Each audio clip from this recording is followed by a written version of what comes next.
wanted to quickly show you my take on a simple stretchy bind off. It's not too tight and it's not too loose, so let's get into it.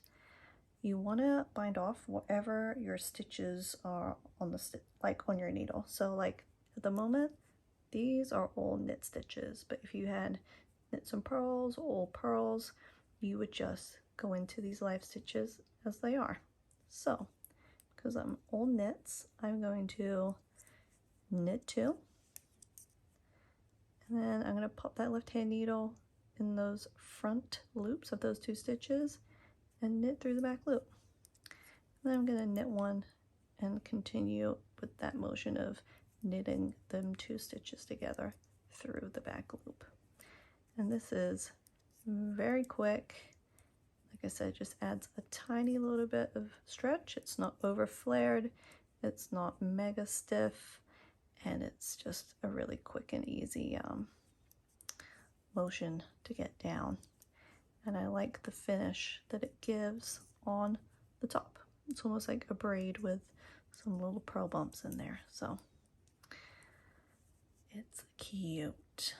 So I'm just going to continue along my little teeny tiny swatch so that you can see what it looks like finished.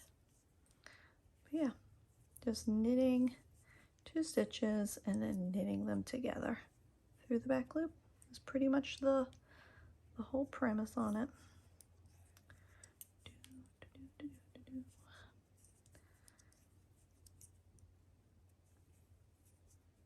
A few more to go.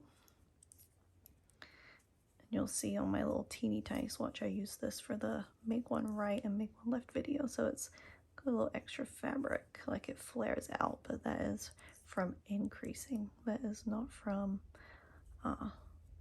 binding off, just as a heads up. So if I had some scissors on me, which ironically I don't, I could snip my tail, pull it through.